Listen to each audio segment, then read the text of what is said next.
হাস্তি হাপনি বখাকতে চিরাই জরা কাইজমানো কেবেঙ্গৈ সিজারুমং শিখাতাই rock খাইজামনি ইয়াগুলব কিসাসক বুফা হিনজাংনাই rock বরনি বরি বসা সিগলি সকসয়া সিনিনো কাই রহর আবো হাইকেনো কাইসা পাতিমং পাতিকা ফাসালো খরকসা সিগলি সকসয়া বরৈনো কাইমানি মুথাগैखा পুলিশ তাংফাং র ফাসালো হুইজা কক্তমানি বিশেন্তি বিশালগড় বখাকতে ফা হাবানকনি ডিসিএম প্রসেনজিৎ দাসনি তৈদুল মুম্বাই বিশালগড় থানানি পুলিশ তেই চাইল্ড লাইননি আদং র বিশালগড় বখাকসিনি শালকা গকুলনগর আদর্শ কলোনি আমচয়ক খরকসা সিগলি সকসয়া বরৈনো কাইমানি মুথাকা কক্তমা রগৈ সাওয়ৈমানকা আগরতলানি লঙ্কা মুরা আমচয়নি সেলাবাই অ বরৈনো ফাসালনি হরক কাইনা তংমানি হাসালো আমচয়নি লুকুরক তেই দাখক বুখুক তেই সংনাই সুকনাই রক পাইলেয়া হইলেয়া आंलायजा आ जरावनो बिशालगढ़ बखाक्सते पुलिस अमाहाय चाइतंमं खलाइक्या पुलिस फाइनानि तेरमानै बुआबुफा नकनि खारै थांगा सिगलि सकसया बरैनो तै बिबि अकरानो पुलिस बिशालगढ़ बरै थानाव तुबै फाइक्या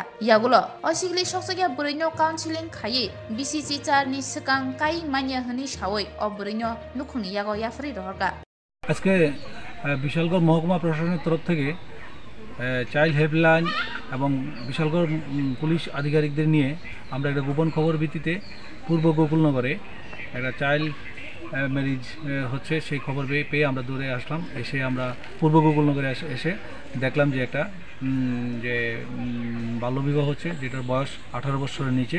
তো এখানে এসে আমরা তাদের আত্মীয় স্বজন সঙ্গে কথা বলি, তার কাগজপত্র ভেরিফাই করি। সব কাগজপত্র দেখাতে পারিনি, এর মধ্যে শুধু আমাদেরকে বার্থ সার্টিফিকেট দিয়েছে। সেটা আমরা এক্সামিন করে দেখি যে সেটা তার বয়স 18 বছর এখন হয়নি।